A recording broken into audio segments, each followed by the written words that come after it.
Welcome to the American Chronicles podcast. I'm Vlad Davidjuk.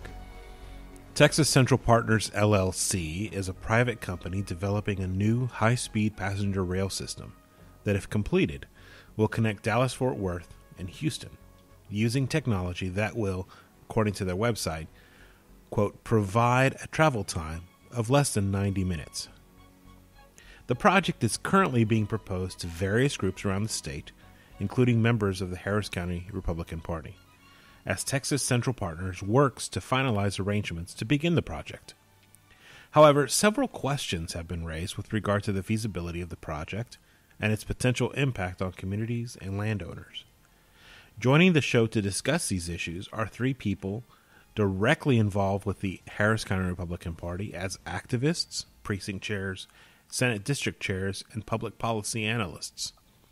Chris Carmona is a practicing attorney and the current co-chair of the Young Republican National Federation. He has been a recent candidate for elected office and has been a grassroots Republican activist for the last decade. Charles Blaine is the executive director of Restore Justice USA, a criminal justice reform project of Empower Texans. He's also a regular contributor to The Hill. Scott Bowen is a chemical engineer and a graduate of Texas A&M.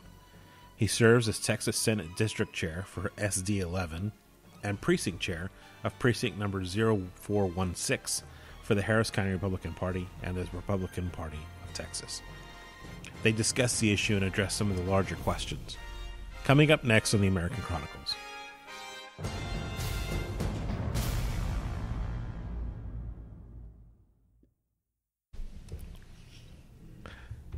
Welcome to the American Chronicles podcast. I'm Vlad Davidjuk. I'm joined this evening for a very special episode. We're going to be talking about a very significant issue, not only for Texas, but for the Houston and Harris County area. I'm joined by famed attorney and current, almost outgoing co-chair of the Young Republican National Federation, Chris Carmona. Thank you for having me on today, Vlad. We're joined by Charles Blaine, who is with the Empower Texans policy group. He works on a variety of different things, but he's also a contributor to The Hill online. Yep. Howdy, Vlad. Thanks for having me. And Scott Bowen, who works. What do you do, Scott? Well, I know you're an SD chair. Yes, I'm a district chairman for the Harris County Republican Party and SC11. 11, okay. Yes, Clear Lake area. And I'm also a chemical engineer. And he's a former Aggie. Current Aggie. Always an Aggie. Yeah, once, yeah.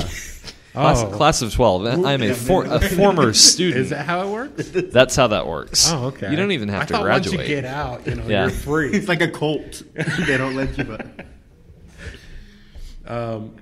Gentlemen, thank you for coming this evening. Thank you. We're faced with a couple of intriguing possibilities. First and foremost, we've entered a period of time in which Texas has the ability to kind of find solutions of its own in terms of moving forward on how the state grows, how the state progresses, how the state addresses its transportation and logistical needs. And because Texas is what it is, there's a natural inclination to look for private funding or private enterprise to take on some of these challenges. And the most glaring one right now, the one that's really in a lot of people's minds, is the Texas high-speed rail, the bullet train, which is being proposed to take a route between Houston and Dallas. And leading that charge is a group called Texas Central Partners.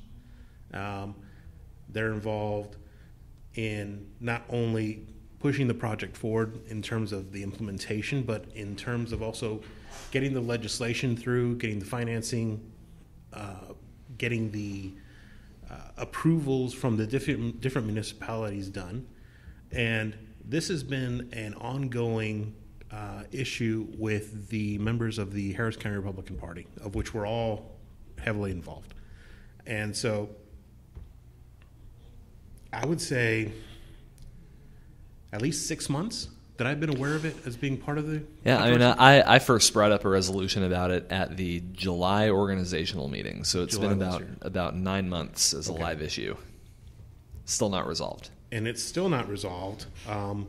I would venture to say at least 50%, if not more, of the precinct chairs are either completely unaware of the issue or have very little information whatsoever to make an informed decision and a determination on which direction they would like to go. So what I've done is I brought you all here because I feel that your involvement in the party, your involvement with the activists, gives you a greater insight, I think, than a lot of other people enjoy, because you work, in your case, Scott, you're an SG chair, so you're actively involved with the local grassroots group at the county level, but also at the state level, because you're an SG chair. So you work with a lot of these people who come from different areas of the state, and you can interact with them and talk about what they do. Charles, you work on policy, public policy, you work on issues that interact with not only the state, but the city and the federal level. So you have a very firm understanding of how those things work. Chris, you've been active in the grassroots for years. You've worked as a candidate running for office on a couple of occasions. You know how a lot of these people who maybe don't have as much involvement think about some of these issues, especially when you go to the executive committee meeting and you're working with a lot of these people, even though you're not a precinct chair.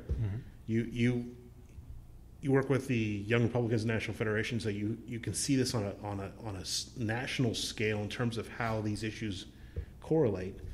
So I'm looking to each of you for your insight on some of these things. What I'd like to do is I'd like to start by first and foremost reviewing the facts of the proposed high-speed rail project, and then we'll work from there and we'll figure out where we stand. Now, as far as each of you is concerned, how much do you understand about what Texas Central Partners is proposing? I think I have a pretty good grasp on it from, just following the battles back and forth between commissioners' courts along the route, what's been going on. I don't have as great of an insight as what's been going on in the county party because I'm not a precinct chair, but I've kind of been following that from the outside. So I think I would say definitely better than the average person who just hears about it on the news. Okay. Yeah, I mean, I've been through their website. I know their routes. I've been to several town halls on the issue. So I'm familiar with the proposal. What I'm less familiar with, and what I think a lot of people are not as familiar with, are some of the assumptions that they use to justify basically the cost basis for the rail. So things like how many passengers are they expecting? How much are they going to charge for tickets? How are they going to accommodate people maybe who can't pay those tickets in order to continue to justify public use? So a lot of those sort of assumed factors that go into the business case for this are not public information. And so those are things that really none of us have access to, and we can kind of only guess at and use common sense and data available to try and estimate. Okay. Well, what about you, Chris? Yeah, my familiarity with this is, it's been a project that's been in the works for, a few years, and it's been something that's been kicked around at the legislative level as well. But it's become more of a national issue as well because our president has made it one. It's made it a national issue. He wants to be able to compete with countries such as Japan, China, and especially Japan, where they have the high-speed rail and those type of transportation. And so it's become, a bigger issue now and a heightened issue, and because the Dallas to Houston corridor is the optimal spot to land one, according to this project, there's been a lot of attention put onto it. And so, I've been keeping an eye on what people have perceived of it, what demographics are looking at it, and whether or not it's going to have an overall positive impact, or at least in the perception of the common people more than just the activists. Let's look at it then from I guess let's break down the issue into the different parts, the different substantive pieces that make up the entire issue. First and foremost is the feasibility of it. The proposal is to build a high-speed rail line between Dallas and Houston. Is that necessary? Is that something that the market is demanding? And when you guys answer, if you would, just say this is Scott or this is Charles, so that way the listeners know who's answering. Sure thing, and this is Scott.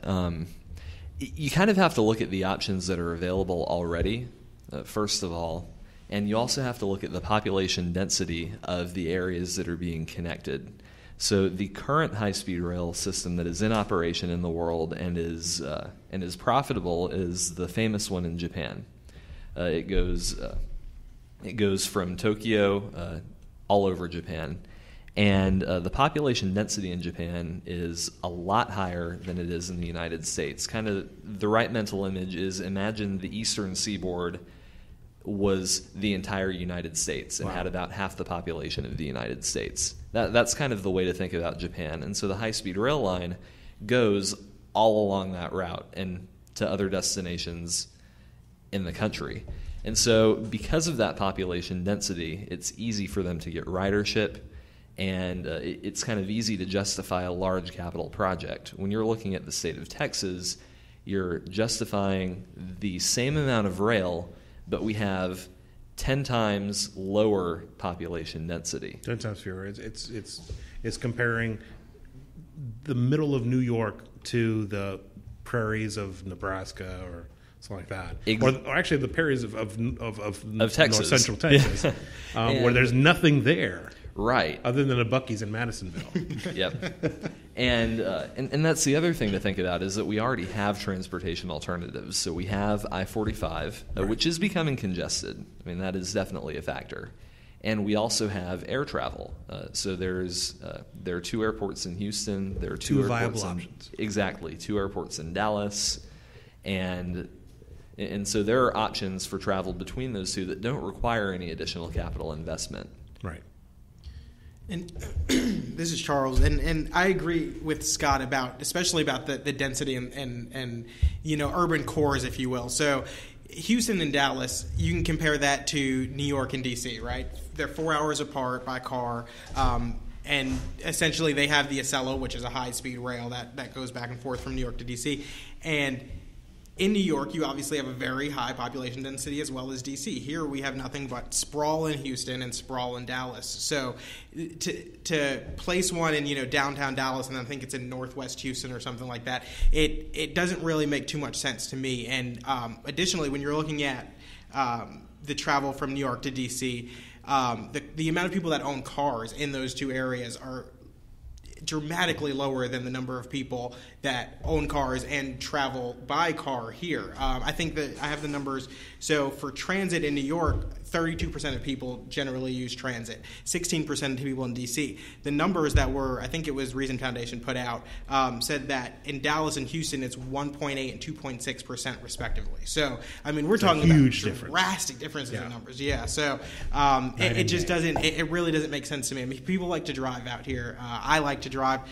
We were joking before that, if this was put in place, I might try it once and then I'd probably drive my car or take Southwest whenever given the opportunity. And we have the freeways in place to make driving cars possible. Right, exactly. I mean, it's a straight shot. That's the thing. And I think another point of it is they're predicting, I think, ridership to be, I think, like 6 million or 5.9 or something extremely high. And going back to the Acela, which it touches New York, Boston, Philadelphia, not in that order, but New York, Boston, Philadelphia, and then it ends up in D.C. And their ridership is like 3.2 million a year. So, I mean, I don't see how it doesn't seem feasible to me that they're, looking at these extremely high ridership numbers when you have these very dense northeast corridors that aren't generating the ridership. So how are they arriving at that number then? Is it out of whole cloth or? Well, the numbers I think Charles is using come from a report put out by the Reason Foundation, and so those are assumptions. I mean, the actual Texas Central partners are keeping their assumed numbers kind of close to their chest. So they haven't really given that data. I've seen presentations where they've thrown some numbers out, but I don't think there's anything concrete in terms of projected ridership. Okay. They're assumptions then. Yeah, assumptions, prices, or if they are assumptions, then that's all they are really. They're not concrete information. And I kind of don't blame them for that. I mean, they're in business, and when you're in private business, you keep information like that private. I mean, you don't want to let your competitors know what you're thinking of charging. But what's kind of unfortunate about that is that since there's such a public policy dimension to this, it makes it very hard to evaluate the case for their project. Chris, what is the feasibility for rail going from Houston to Dallas when we have a hard enough time getting people riding the rail in Houston? And see, I think that's the bigger part is, is there a need, and if that need, once you resolve it, are people going to use it? We have a need for mass transportation in Houston. We try to solve it, but people aren't using it. Would people like to have a more convenient way to get back and forth from Dallas and Houston? Absolutely. As someone who goes up there frequently for different legal matters, I mean, it gets tiring, driving back and forth, and if it's a last-minute trip, it gets expensive flying. Yeah. So is there a need for an alternative? Yes. Is this the right solution for it? The data that's been provided from, the TCS says yes, it is. But when you look at the landing points compared to with the landing points on successful high-speed rail lines, it's not going to match up. I mean, nobody's going to want to get dropped off in the Woodlands. That defeats the whole point of – because once you make it to the Woodlands, you're halfway to Dallas. I mean, that's a joke we say in Houston because we fight through all the traffic. Right. So if you're going to make the effort to get through that, I mean, it could be feasible, but under the proposal that's been set out at this point, I think it needs some more work. And also keep in mind with the market, the demographics of what they're targeting with this project and proposal is the business client, the people that do fly a lot, and they see that Southwest is becoming overbooked and overpriced. They see United is becoming overbooked and overpriced. Same thing with American. So because the flights are getting shorter in terms of, or smaller in terms of their market availability, and there's not enough bus companies, you just have, you have Megabus, you have Greyhound, you have Von Lane. And Von Lane runs maybe 2 times a day, which is the luxury type of bus. They saw an opportunity for a market need. Let's create something. And there's, I think they took the mileage between 240 miles as something that could be a 4-hour drive, or what is it supposed to be 30, 45 minutes on the boat? Like that, yeah. Bullet train. I mean, that's like the one in when I was in Japan.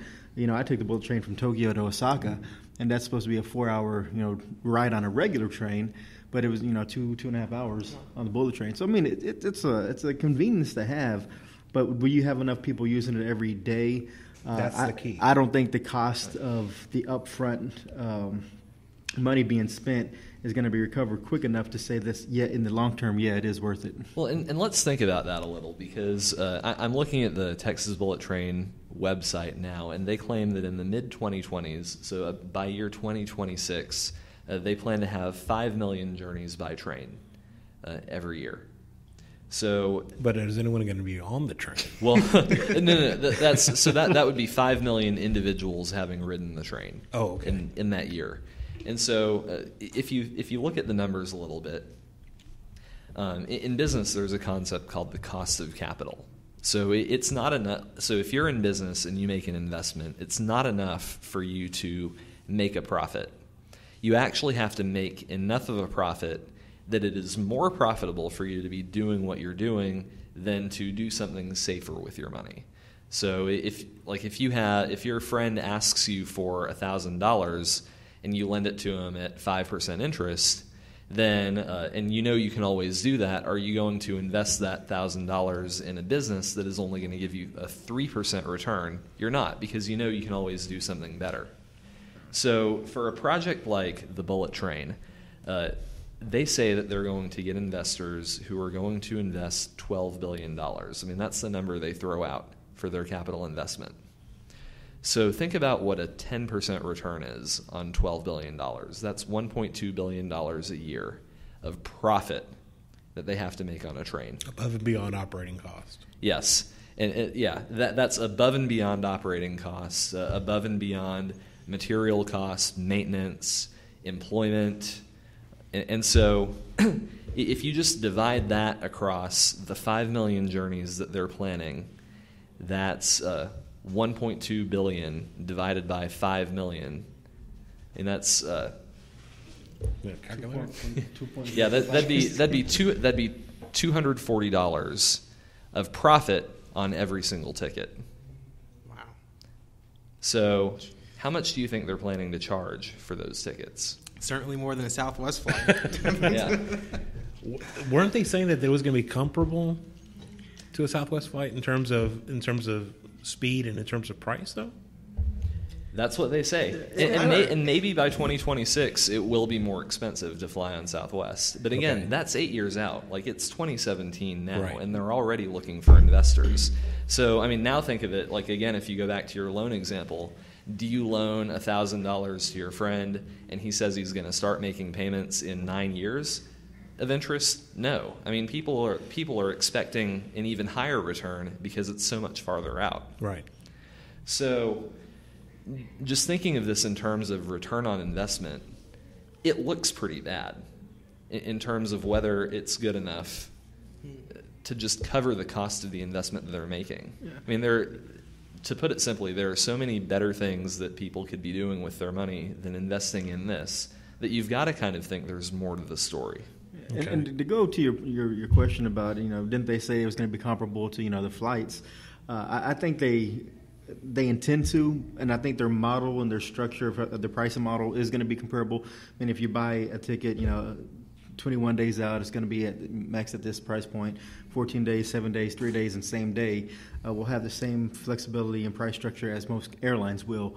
But in terms of a last-minute flight, I think you probably may end up paying the same, if not more, depending on who you get and what deal they have on an airline. Because I know sometimes you can catch a flight the same day for $79 one way. Not every day, but some days. Some days it's $400 one way on a Friday afternoon trying to get back from Dallas to Houston.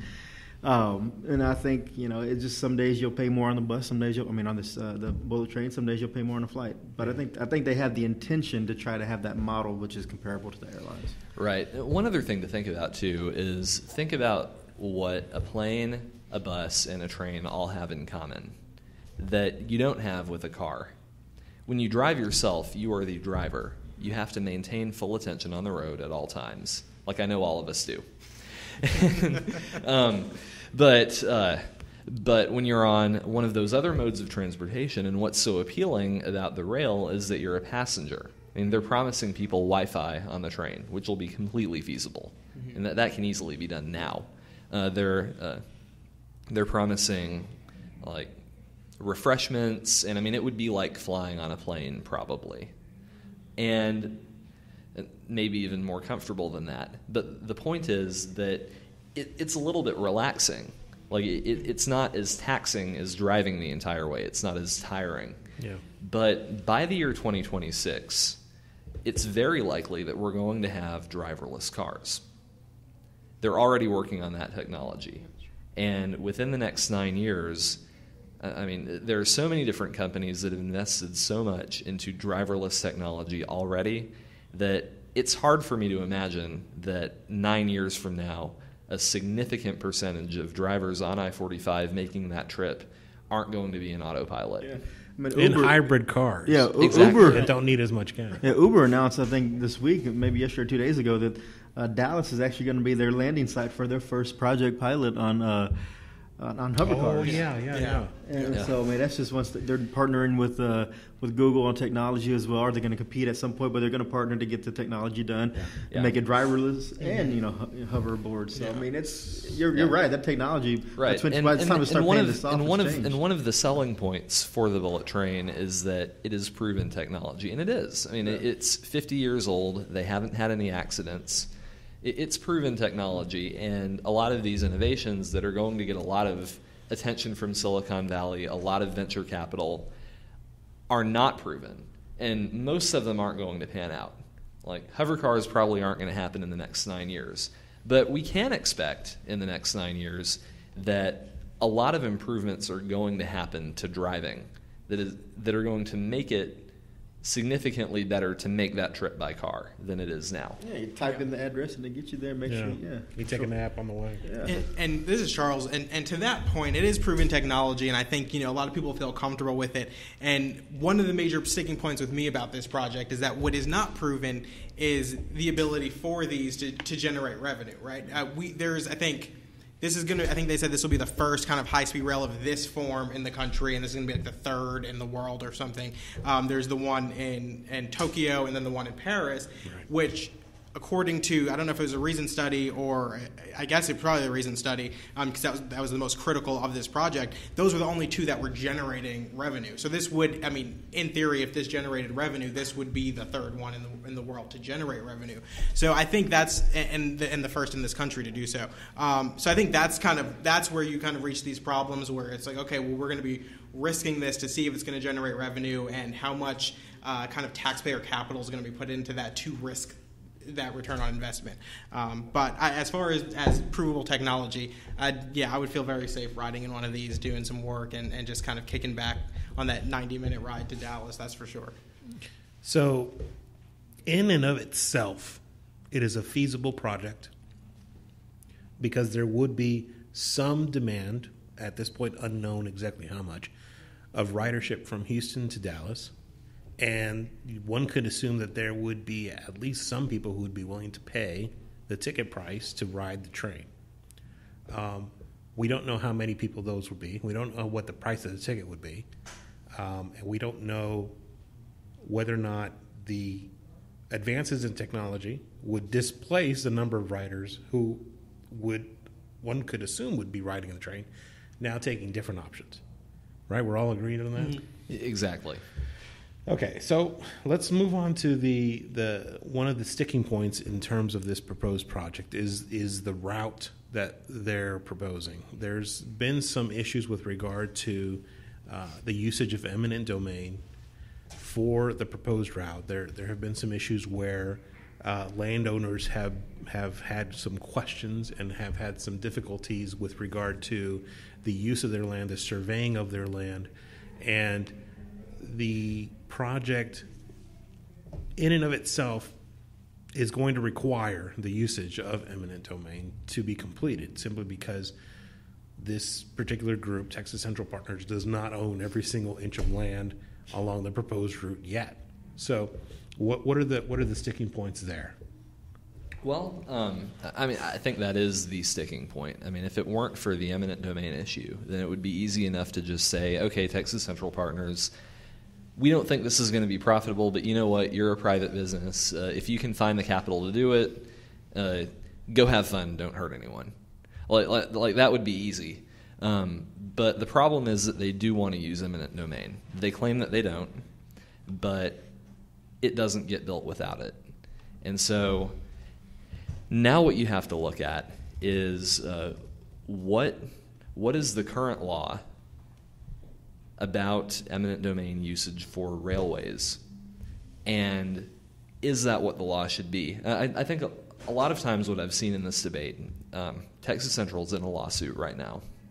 And they're in a lawsuit about their use of eminent domain. They claim that their status as a railroad gives them the ability to use eminent domain. They call themselves an operating railroad. Even though to me they look a lot more like a pile of money with lobbyists, but they claim to be an operating railroad, and that gives them the legal authority under Texas law to use eminent domain to build railroads for the public use, just like Union Pacific would, or BNSF, or any of these other railroad companies. The problem, and so, if they get a court decision that allows them to do that, are we going to be okay with them going ahead and basically taking these people's land, even though they don't want it to go away? And so my argument is, we need to look a little bit past the issue of, is it legal now? And we should think more about whether it should be legal. If the rule led you to this point where this is being allowed, then maybe the rule needs to be changed. And because the hypothetical I gave to someone I was discussing this with is if Elon Musk wanted to build a public use spaceship to Mars launch pad in the middle of downtown Houston, and he knew it was the only place he could do it, could he use eminent domain to get that transportation project done? Or is there some limiting principle here? Do they have to prove viability? Do they have to prove that the average member of the public is going to get benefit from this? And so far, those elements of it I haven't really seen. And I think I think definitely the people living along the path of this train haven't seen it. I mean, they wouldn't even be able to use it. But even the people living in Houston and Dallas, I mean, is the public benefit justification enough to do this? And I don't think we're anywhere close. What? Oh, go ahead. Oh, no, I was just going to kind of agree, and I don't think, in my opinion, I don't think they should have the right of eminent domain with this, especially because when they came in, they started courting people and trying to gain support for this, and then as I think it was January or maybe a few months before January, they filed about over a dozen lawsuits against landowners who wouldn't let them survey their property. So I feel like they kind of started off on a bad foot there. And then, it serves an interest in Houston and in Dallas, and I think they're toying with the idea of having a stop in Bryan or something like that. They'll have a stop in right. It's not in Bryan. It's in Grimes County. It's about 45 minutes to the east of College Station. Okay. I mean, as an Aggie, I basically know where it's going, and I don't think it's close enough to College Station to really be useful for A&M travel. Right. But that's kind of part of the selling point. And what you have seen over the past couple months are local governments fighting back against this because of their claim to the use of eminent domain. So you have Grimes, Montgomery, Brazos, Burleson, Leon, Madison, Robertson, Washington, and Waller counties, all commissioners' courts passed resolutions opposing this and saying that if they were to come in their county, they most likely would not issue, permits and things like that so that they can come through and use their roads. So I understand that because when you have these rural counties that they would be coming through, this train is coming through them. There's no stops there. They're not generating anything from that. They're not benefiting from the amount of people riding through there.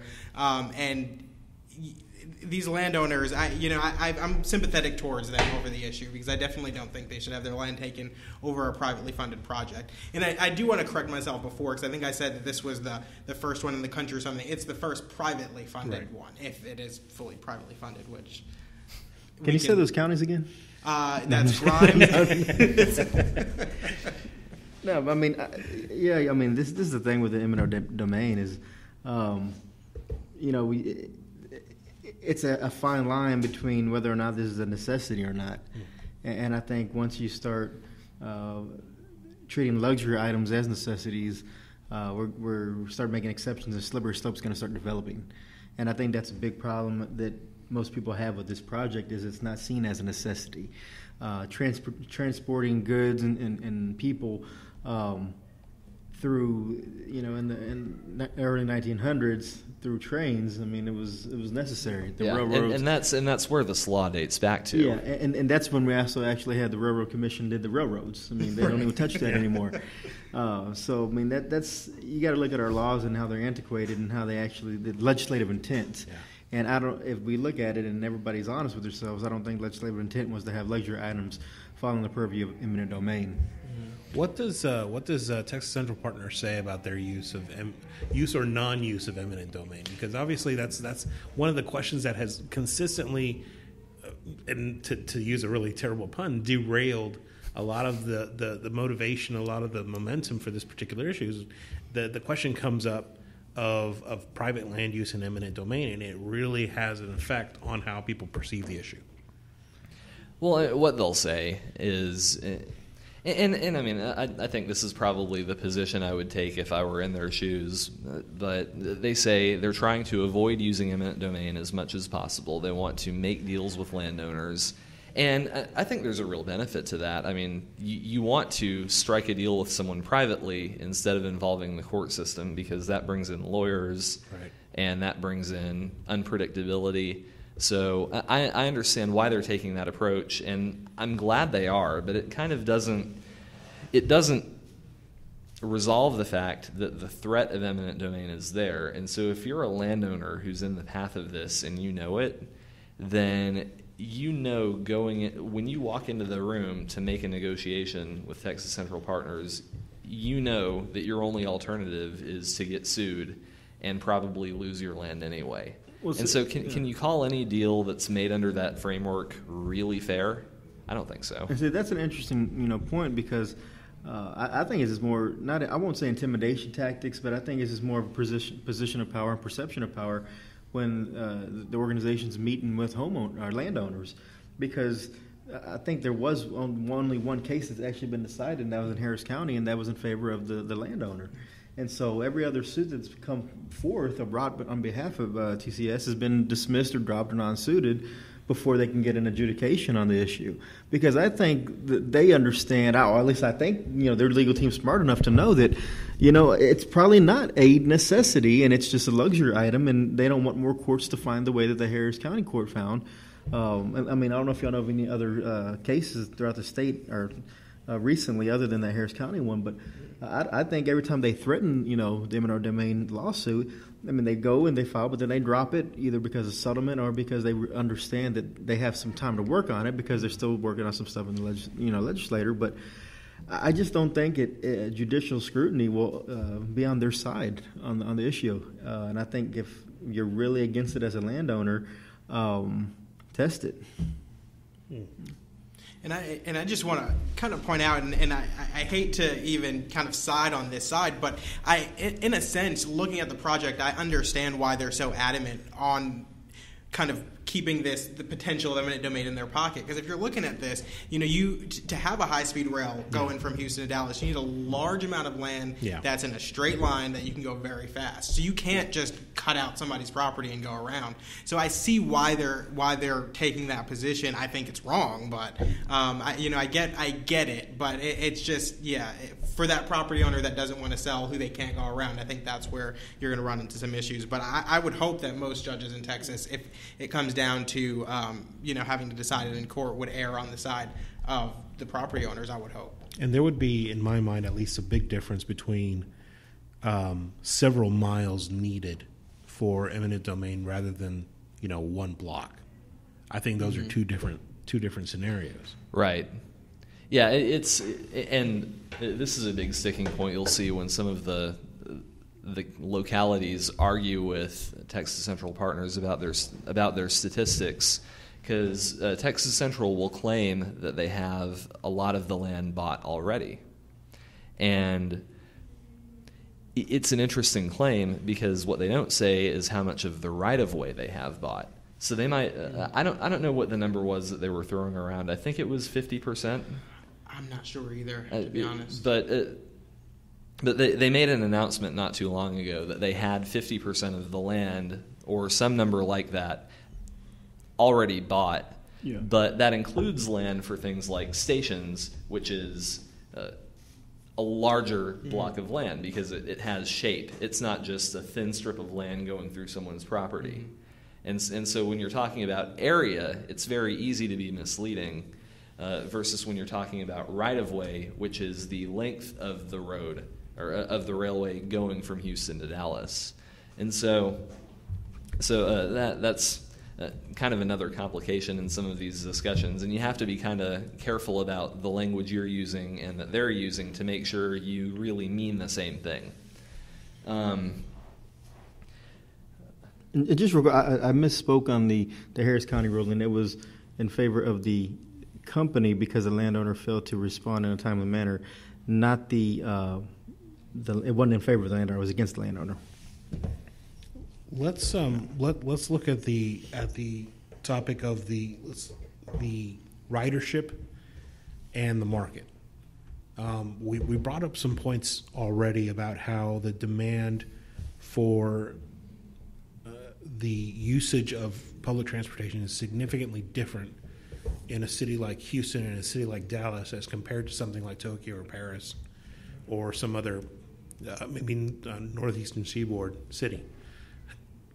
So, and Scott, you've brought a point about how the disparity between the proposed amount of money that's being put into this project necessitates a pretty significant ticket price that limits the ridership in and of itself to a certain demographic, a certain economic group that kind of, I guess, goes beyond what would be the commonly understood definition of public use. Right. Yeah. I mean, you just have to think about how much money are they actually expecting to make, and how much of that is going to come from passengers? I mean, if you take that 5 million passenger number as authoritative, then and that comes from their website, where they say that they're expecting 5 million journeys, basically 5 million trips for individuals on the rail. I mean, if each of those trips generates $100 of profit, then they've only made $500 million that year.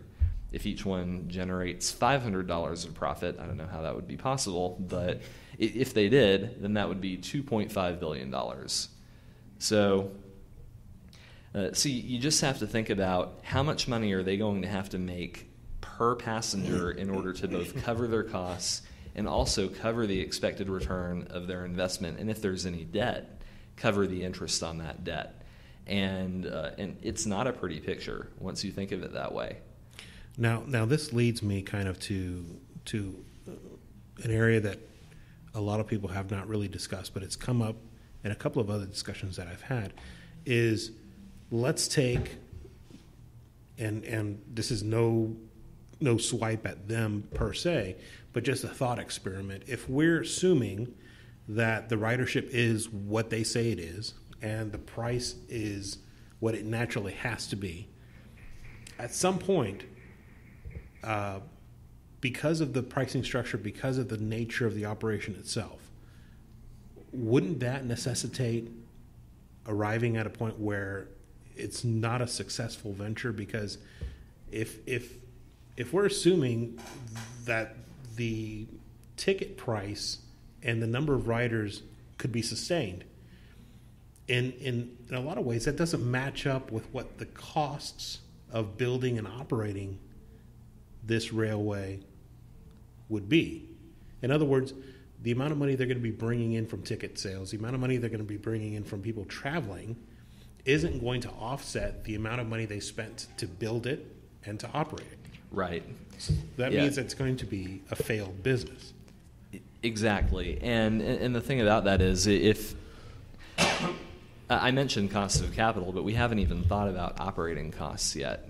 Like, how many jobs is it that they claim they're going to create? Oh, I didn't see that. They put a number out there. I know they have. I know they have before. Hang on. Let me see if this is on here. Yeah, I mean, they marketed the proposed legislation this year as job killers, and it's going to kill hundreds of jobs. Yeah. But I don't know if I ever saw a specific figure of how many they're estimating. Because one thing that jumps to my mind is, let's say that they get the project off the ground. Let's say they get all the land they need. Let's say they build the rail.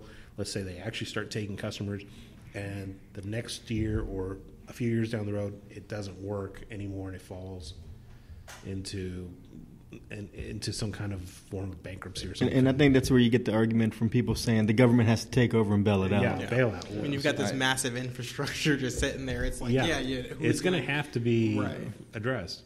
All right, so they're claiming that during construction they're going to create 40,000 jobs a year. Okay. How many of those people are going to be from Texas? No, that's a good question. So 40,000 jobs, so 10,000 jobs per year, and then they're claiming that they're going to create 1,000 direct jobs for ongoing operations and maintenance of the system. So, I mean, that alone is an enormous cost. Yeah. Because you think about if each of those people is paid $50,000 a year, the general assumption is that normally someone's actual cost of employment after you add in benefits and vacation and overtime and all that is about double their take-home pay. Yeah. So that would be $100,000 per person times 1,000 jobs just ongoing. I mean, that alone is $100 million a year in employment costs. On top of their costs of capital, on top of the actual cost for new parts, electricity is going to be a huge cost. Repairs. Yeah. They're not going to make it solar? Yeah. But that's the thing. So I think when you look at that, you're looking at just costs and salary alone. Then you're looking at kind of ongoing maintenance and operation costs, and then you still have to have ticket prices that are going to keep you competitive to other alternatives and to make people not want to drive or not want to fly. How do you not go in the red with that in the long run. Yeah. How do you stay afloat? And I Unless think, they're planning to operate in a deficit for a while before they begin. right. Well, I mean, I think they projected that, didn't they? I mean, Well, in that strategy though, like the operate at a deficit for a while. I mean, there are companies that have done that. Usually, it's technology companies. So Amazon With did low that overhead, famously for a long Yeah. time. I mean, Amazon knew from the very beginning that it was not going to make a profit for a number of years. It was only trying to build The platform. build a platform, increase business capabilities, and build a user base. The same thing as Uber has never made a profit. Uber runs at a loss every single year.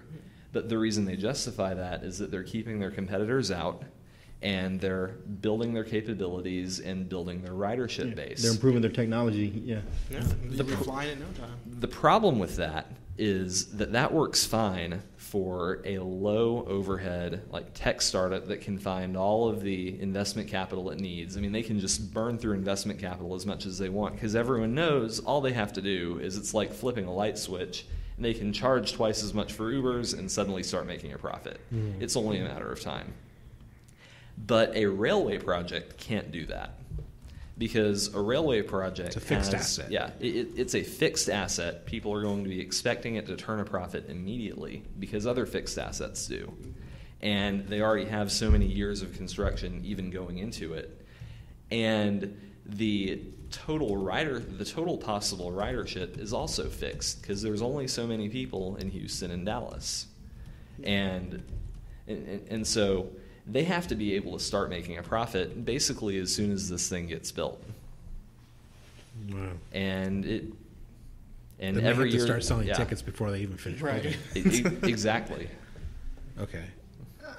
I mean, if you look at the past and the history on modes of transportation, most of them do start out in the red though for a few years. I mean, airlines, I mean, buses, they have to. I mean, they have to build a brand, they have to build a market. It's just, is it sustainable in this day and age and under the cost model that we've seen on this? I just don't see how it is sustainable. I don't see it. And going to your point, I agree. I agree. But none of those other things cost $12.5 billion to start up. Exactly. Which I still think is a conservative Well, let's think about inflation. I don't know. Yeah, and then there's some thinking that it 12 billion is a very low number. Well, I mean, It's the probably Texas closer to Department of 20. Transportation, TxDOT, they said I think 18.5 billion. That's what they're estimating this. And then Reason That's said somewhere 50% increase between. right there. Reason said something similar. I think 15 to 20 billion. Reason was just an estimate, and they were being very critical of it. But even so, I mean, TxDOT says 18. Yeah. So I definitely think that TCR is using a very conservative. Yeah, number. and you think about public infrastructure inflation also, and if you believe your school district and their estimates of what inflation is going to be, I know my school district is estimating that inflation is going to be 5% a year for the next 4 years, and so their bond issue needs to be 20% higher than what they actually are asking for. But whether that's true or not, I mean, you have to think about how much more expensive these things are going to get over the next 4 or 5 years, or however long this takes to get built. Yeah. And I mean, it's not slowing down. So what's $12 billion now? I mean, if they wait another year, and they've already pushed it back a year once, if they push it back another year, that's another at least 3% on top of the project, and they've kept their investors waiting for that much longer. So what gets built first, the high-speed train or 290 completion? My money's on the high-speed I'm train. with Yeah. you. As soon as they finish building 290, they're going to tear it down and start again. Okay, so let's look at this from the perspective of what needs to happen in order for this project to actually work. At this point, if this somehow magically had the ability to make everything happen that needs to happen in order for this project to actually get off the ground, what would need to happen? Go somewhere else.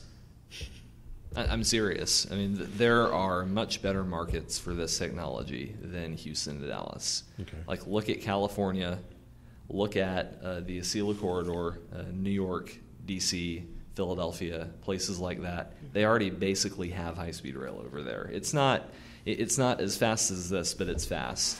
And if I were put in charge, like if someone came to me and said, "Here's $10 billion, go build a high-speed rail line," what I would be looking at is, where do we already have rail passengers? And is there any way we can incorporate that infrastructure into the new project? Like if you took an old railway that wasn't being used for anything, or maybe it was just being used for freight, and bought the right-of-way from a different company. One thing a lot of people don't know about this project is that the gauge of the track is different from the railroad tracks you're used to seeing. I mean, so it can't use any other track that's available. Exactly. So United States railroad tracks, if you ever notice, they're exactly the same width, all of them. They're built the exact same way. The railroad ties are a certain width. They're a certain size. Lumber companies know exactly what kind of, how they need to cut their wood to make a railroad tie. They're very standardized. Yeah. All of it is completely standardized, like down to the 100th of an inch. Right. And the Japanese high-speed rail technology is completely different. And so you can't take their train and stick it on a standard rail and say they went out of business. You couldn't use the rail that they built for another train.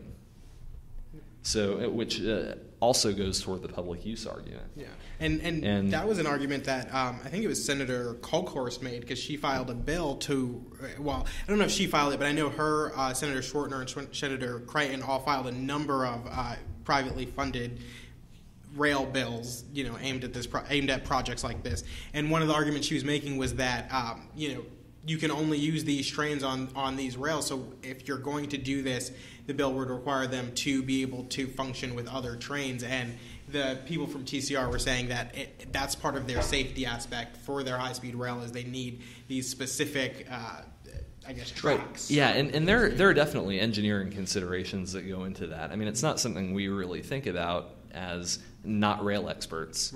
Right. But a train, like if a train is going too fast on a railway, it will fly off the track. If it goes around a curve that is a certain number of degrees, then it won't stay on the track. It'll derail. And so high-speed rail has to be built to different specifications to keep that from happening. But if you think about this, like let's say our assumptions are right and they do lose money, but they want to move forward with the project anyway. You have to think about what is the strategic benefit they're getting from doing that. And one answer to that is that if you assume, and I don't think it's a good assumption, but say you assume that high-speed rail is an inevitability in the United States, or maybe even in North America as a whole, then if you're the Japanese railway, you want to be the first mover on that. So you find an attractive market, get some people to invest in it, get your railway built, and then every railway that's built from then on that is maybe going to connect to that one has to use that standard. And so you can sell your trains for a whole lot more. I mean, it's just like Apple's Lightning connectors. Right. Like when Apple decides it's going to change the way you connect to an iPhone, that has impacts on every single licensed product out there. And in fact, Apple can sell that license to other people. So if Japan can establish a standard in the United States, and this would be their first step toward doing that, then that's a potential profit center for them. But is that really a public use for people living in Waller County? No, of course not. So why would we go along with that? Yeah.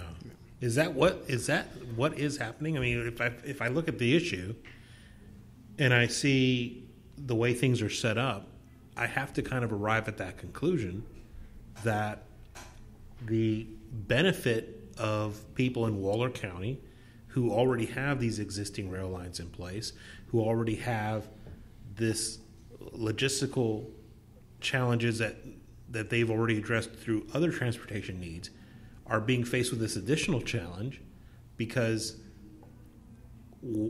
what they've already invested in, what they've already have on hand, will not be addressed by this new technology at all. It's going to be supplanted. It's going to be replaced. Right. Yeah, and I mean, if you go into the political aspects of it a little bit, and I mean, this is kind of the, I guess, boilerplate argument I make about this from a Republican perspective, is I don't know about the other people on this podcast, but I was a big opponent of Donald Trump in the primaries. Me too.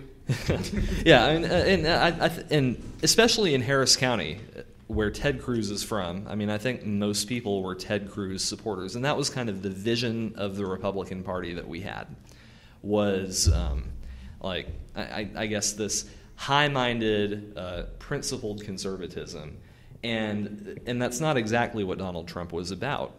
And so when Donald Trump won the Republican primary, a lot of us just thought, well, it's your party now, go do whatever. And so you saw Republicans just lose up and down the ballot in Harris County, and that was a big part of it. And it was the rural areas that really bailed us out on a national level. Right. Like, for every vote we lost in Harris County, in the cities, or in Dallas County, in the big cities, we gained a vote in Waller County, in Leon County, in Navarro County, all these different places, all these rural places. And so they bailed us out on a national level. They are the reason we don't have President Hillary Clinton. And so what is our big thank you to them as the cities of Houston and Dallas? It's we're going to take your land. Yeah, it's to take their land so that Japanese investors can speed from Houston and Dallas without even having to so much as stop and look at the counties in between. And is that really the message that we want to be sending in the wake of this election? Literally flyover country. Yeah, exactly. And that's why, I mean, Houston and Dallas are like the only two entities that haven't really opposed this. The officials in these two cities. Everybody else has kind of come out and opposed it. So yeah, it's kind of a slap in the face to them. It really is. And I mean, just looking at the message that was sent from the forgotten areas of the country to the elites. I mean, are we going to do this thing that is the most elite thing that has ever been considered in Texas? Because it really is. Property, yeah. Or do we say, okay, we haven't forgotten about you. We care about your needs, and so we're going to find a transportation solution that works for the big cities and for everyone in between. Yeah. You know, you asked what would it take for this project to be successful, right? And I think two things are key, or will be two realities, I think, for it to be successful and for it to have longevity. One is you have to have more buy-in from everyone, not just corporate interests, not just the frequent flyers. You have to have buy-in from everyone it affects. The second thing is, for it to be, a successful venture, I honestly think they have to get acquired by an airline. I mean, I really do. I think it's an opportunity for an airline to have a different branding of transportation, but I think they also have the bankroll to make it supportable for a while, and they can actually help ease the concerns that the public would have as well. I think if an airline were to acquire this project, is that likely? No, but I think if it were to happen, as long as it's not United. Yeah. Hey, they'll get you there fast if they have to drag you down the aisle. But I mean, I think that would be a successful venture, and I think that would be something that airlines would it'd behoove them to take a look at that, because again, it's something that is inevitable. Not just if it's the Dallas-Houston corridor, but I mean, it's inevitable. I mean, San Francisco to L.A., I'm surprised that hasn't taken off already. I mean, that's two places where mass transportation is affected in both of them, and it's used. I mean, we don't use our mass transportation system here. Dallas actually uses it more than us, but it's still not. They got started earlier yeah, than we did, too. But we don't use it in Houston. No. I mean, we've said that over and over again.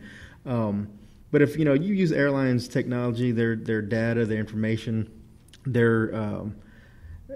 their flight paths, I mean, you can see where it would be smart for them to actually start, it's not competing with yourself if you own both things, right? And I think that's where you're going to see a lot of resistance in the market, is because they don't want competitors.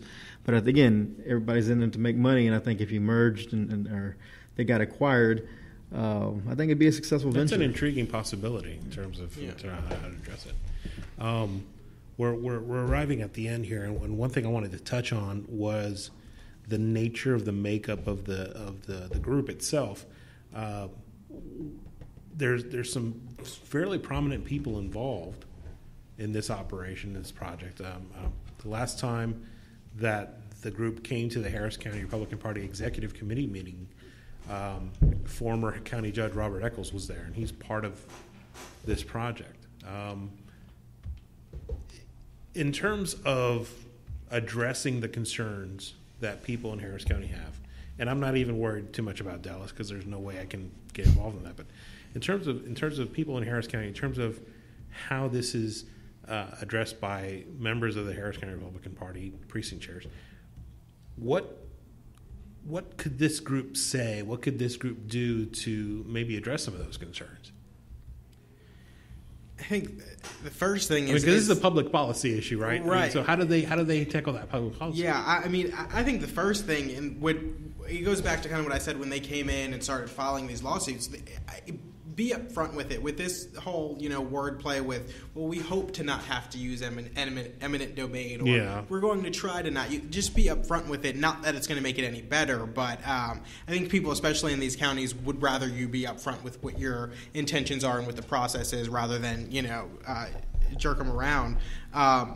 But I just don't see what they could really do that's going to please everybody. I really can't come up with anything unless they were going to, pay exorbitant amount of fee, for everyone's property along the way, and which would take it to stratospheric levels. Exactly. Yeah, I don't know what they can do that would fix the current situation that they're in. I think they should have started off on a better foot.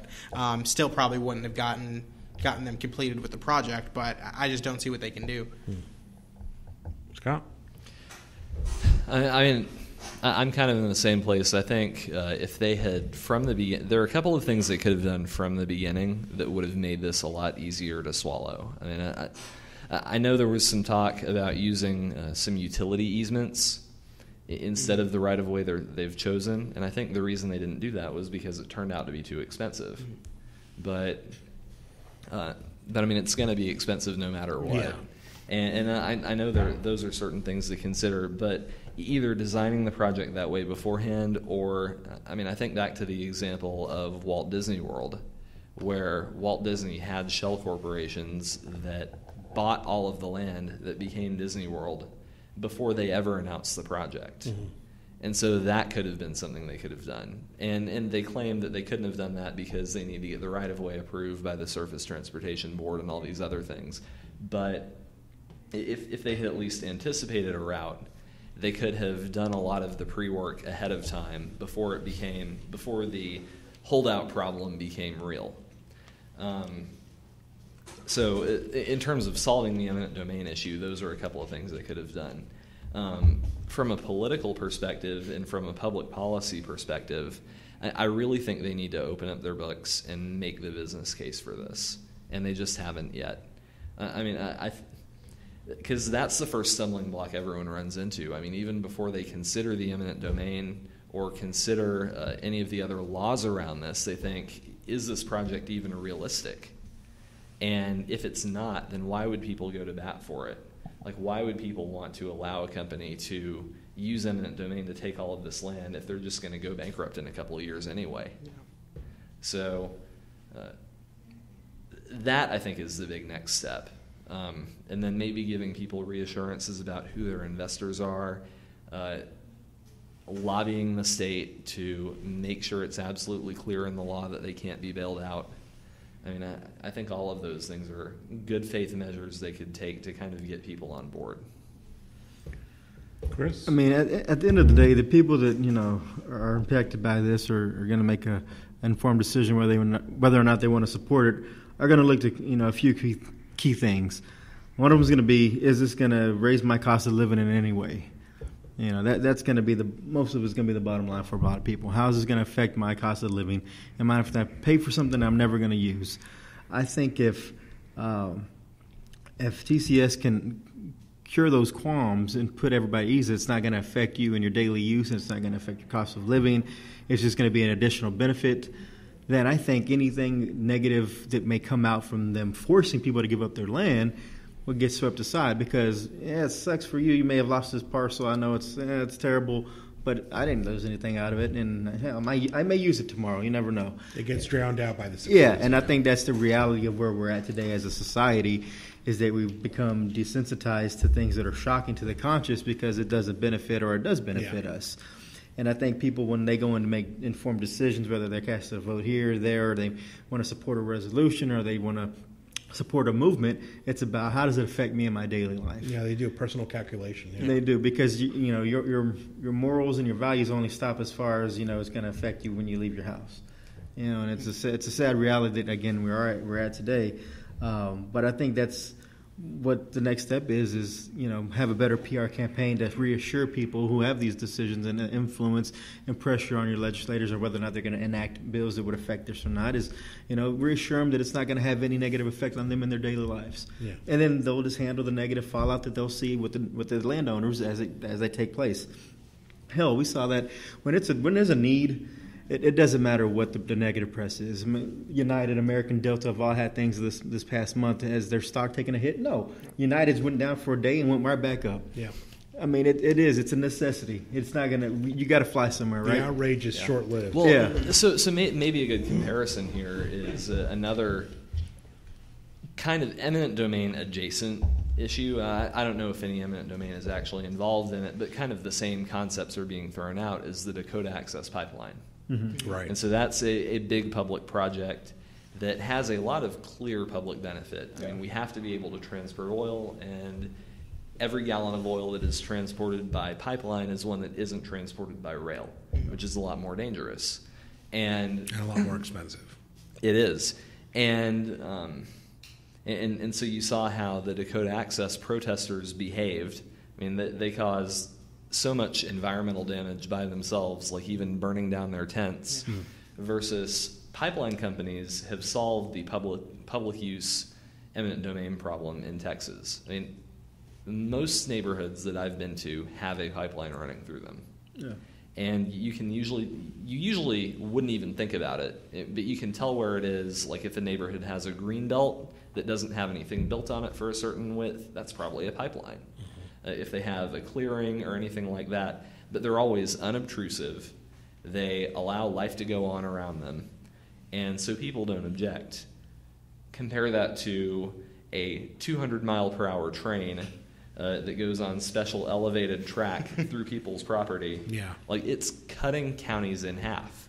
I mean, there are real concerns about emergency response times being delayed because this thing's in their way. Wow. And so...